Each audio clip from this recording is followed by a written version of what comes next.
भारत को दबाने की ट्रंप की चाल अब उन्हीं पर भारी पड़ रही है। उन्हें रूस भी भारत के साथ खड़ा दिखाई दे रहा है और पूरी दुनिया देख रही है कि 21वीं सदी की राजनीति का असली गेम चेंजर कैसे अब भारत बन गया है।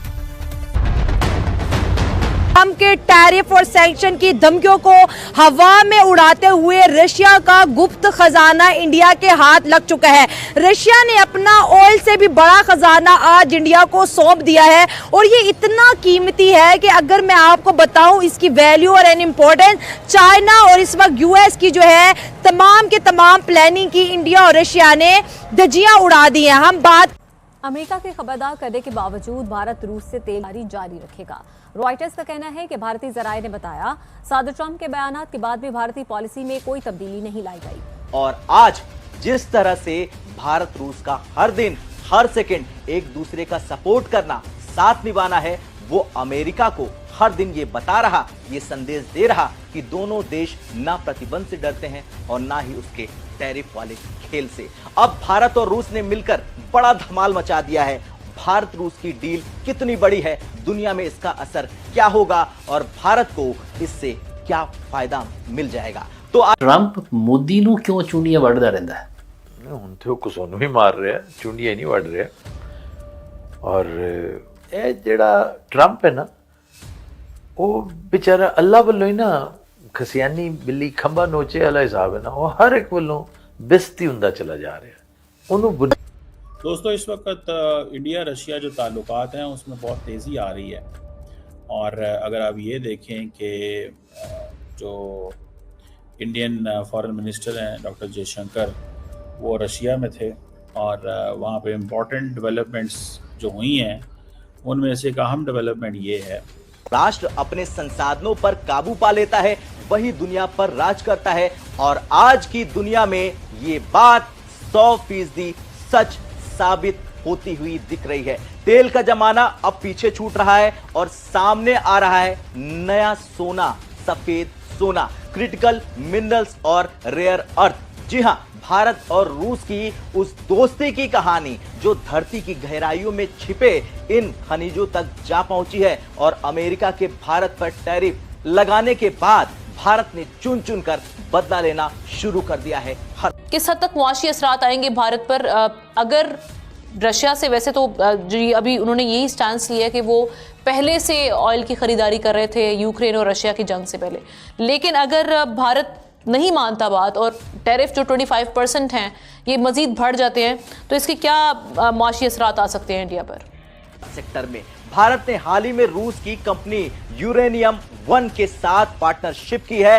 यूरेनियम वन रूस की सरकारी न्यूक्लियर कंपनी रोसाटोम की सब्सिडियरी है। अब इस डील से भारत को मिलेगा यूरेनियम जो न्यूक्लियर पावर प्लांट के लिए जरूरी है। दूसरा है रेयर अर्थ मिनरल्स जिनका इस्तेमाल रक्षा और हाईटेक इंडस्ट्री में होता है। तीसरा है रशियन एडवांस माइनिंग टेक्नोलॉजी जिससे भारत की खनन क्षमता और बढ़ जाएगी और इस तरह भारत अपनी सप्लाई चेन सिक्योरिटी मजबूत कर लेगा ताकि कभी भी किसी भी वैश्विक संकट के समय भारत के विकास की गाड़ी बिल्कुल ना रुके। भारत नमस्कार, जय हिंद, मेरा नाम है Nitesh and news with Nitesh में आपका स्वागत है। ये कहा जाता है कि जिस देश के पास अपने रिसोर्सेज पे पूरा कंट्रोल होता है वही सच में दुनिया पर राज करता है। और आज ये बात हमारी सबकी आंखों के सामने 100% सच साबित हो रही है। इसी रेस में भारत सरकार ने एक जबरदस्त कदम उठाया है अपने पावर हाउस फ्रेंड रशिया के साथ। रशिया के साथ एक रेयर अर्थ मिनरल की हिस्टोरिक डील हुई है जिसके लिए भारत ने लगभग $5 लाख का वॉर चेस्ट तैयार किया है जो इस डील पर इन्वेस्ट किया जाएगा। अब बात यह है कि भारत और रशिया मिलकर वेस्टर्न देश को सच में जलाने लगे हैं। पहले हमने देखा कि तेल को लेकर बहुत हंगामा था और जैसे आप जानते ही हैं अमेरिका से हर रोज वही पुराने घिसे पीटे बयान आते रहते थे कि इंडिया रशिया से तेल खरीदता है और तभी उन्होंने 50% का टैरिफ भी थोपा। लेकिन सच्चाई ये है कि सबसे ज्यादा तेल खरीदने वाला नंबर 1 देश तो चाइना है। और एक और बात, रशिया से नेफ्टा की डील भी हुई है जो रातों रात इंडिया तक पहुंच गई है। इंडिया ने रशिया के साथ एक रेयर अर्थ मिनरल की डील करके दुनिया को दिखा दिया, एक धमाकेदार झटका भी दिया है। हिलाली साहब, इन हालात में क्या हुकूमत इस काबिल होगी काम भी हो सके और मुआशियात की हालत भी सुधर सके? कैसे हो? रियल है जिसको कोड़ियों के दाम रशिया ने इंडिया को सौंप दिया है। और आज अगर बात करें, ट्रम्प टैरिफ की गेम खेल रहा था, उस वक्त न्यू दिल्ली के साथ बहुत बड़ी डील कर दी है।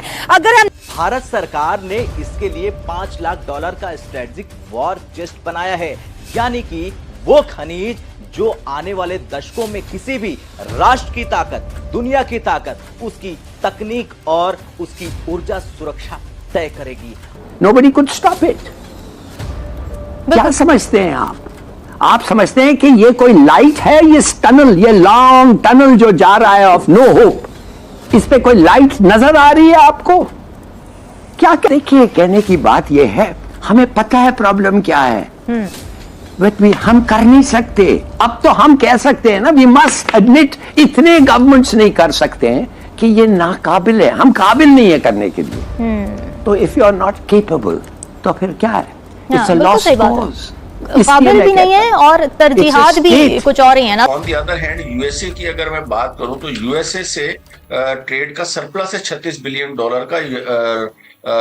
अमेरिका का जो है वो इंडिया 77.5 बिलियन की एक्सपोर्ट्स करता है और वहां से सिर्फ $40 बिलियन की जो है वो इंपोर्ट्स करता है। तो 36 बिलियन का सरप्लस है। इसके बावजूद जो है वो इंडिया की जो तरजीह है वो रशिया है, और जो आइटम्स वहां से जो इंपोर्ट करता है उनमें ज्यादातर क्रूड ऑयल आजकल इंपोर्ट कर रहा है रशिया से इंडिया। और दूसरा जंगी साजो सामान। वजह आप क्या समझते हैं?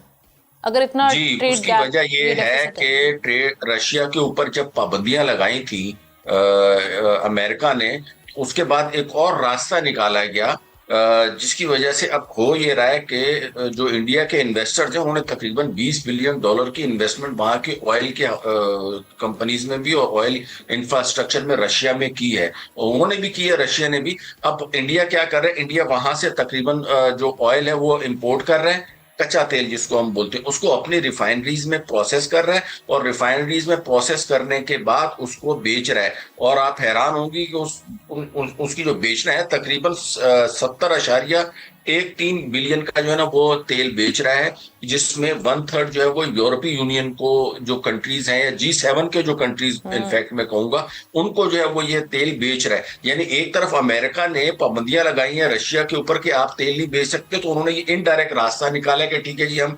एक्सप्लोर करते हैं, आपको बेचते हैं, आप जो है वो आगे भेजो, $30 पर बैरल का उसको वो दे रहा है। उसके बाद बुनियादी तौर पे गुस्सा है डी-डॉलराइजेशन दी वजह नाल, ਉਹਨੂੰ ਗੁੱਸਾ ਹੈ ਬ੍ਰਿਕਸ ਦਾ ਕਿ ਨਾ ਸਾਰਿਆਂ ਨੇ ਡਾਲਰ ਇੱਕ ਸਾਈਡ ਤੇ ਕਰਕੇ ਜਦੋਂ ਚਾਈਨਾ ਦੇ ਨਾਲ ਮਾਮਲਾਤ ਕਰਨੇ ਸ਼ੁਰੂ ਕਰਤੇ, ਯੂਆਨ ਦੇ ਨਾਲ ਮਾਮਲਾਤ ਸ਼ੁਰੂ ਕਰਤੇ, ਇੰਡੀਆ ਨੇ ਰੁਪਏ 'ਚ ਡੀਲ ਕਰਨਾ ਸ਼ੁਰੂ ਕਰ ਦਿੱਤਾ, ਉਹਦੀ ਉਹਨੂੰ ਬਹੁਤ तकलीफ है। तो रशिया को दूसरा फायदा जो इंडिया जो है वो रशिया से ले रहा है, वो वहां से जो जंगी साजो सामान है जिसमें उनका S-400 सिस्टम है और उसके बाद अब मिग तैयारे हैं, तो ये दो जो बड़े आइटम्स हैं ये रशिया से वो ले रहा है। तो ऑल दो के ट्रेड डेफिसिट है उसके साथ रशिया के साथ, लेकिन वो उसको ट्रेड सरप्लस में चेंज कर रहा है इसी ऑयल को एक्सपोर्ट करके। तो ये उसके लिए एक नई इंडस्ट्री बनी और इसी वजह से वो अमेरिका की बातों में नहीं आ रहा है, क्योंकि चाहते हैं हमारे ऊपर रशिया के वाले से क्या प्रेशर है, अमेरिका क्या चाहता है, अमेरिका हमें क्यों दबा रहा है, क्यों फोर्स कर रहा है कि हम रशिया से तेल ना खरीदें, क्यों हमारी चॉइसेस को कॉम्प्रोमाइज किया जा रहा है। सो डॉक्टर जयशंकर ने वहाँ पे थिंक टैंक से भी बातचीत की है। तो ये एक डिफरेंट किस्म की डिस्कशन या जो रिलेशनशिप है वो सामने आया है। अब और जो छोटे छोटे मसले थे उनको कैसे दूर करना है, पेमेंट मैकेनिज्म्स कैसे करने हैं, और पूरे का पूरा इंडिया रशिया ताल्लुकात को रिवाइटलाइज कैसे करना है, ये चीज़ वेस्ट के अंदर बहुत ज़्यादा तेज़ी से आ रही है। सो ये जो अब बात है कि जी अब रशियन बिजनेसमैन ये सोचते हैं कि जी इंडिया रशिया ट्रेड जो है $100 अरब पे जाएगी बाय 2030। मुझे लगता है कि इस ट्रेड ये एक इम्पॉर्टेंट चीज़ है। और पुतिन जो है ही has met twice with Jaishankar, Putin has met twice with Jaishankar in these years. 2 सालों में 2 दफ़ा मिले हैं। अगले दिन इंडिया के नेशनल सिक्योरिटी एडवाइज़र को भी मिले हैं, अगले दिन इंडिया के नेशनल सिक्योरिटी एडवाइज़र को भी मिले हैं, और उनको इस चीज़ का पता है कि जनाब ये मिलना जो है वो कितना ज़रूरी है। तो भारत और रशिया की मैजिक डील आपको कैसी लगी?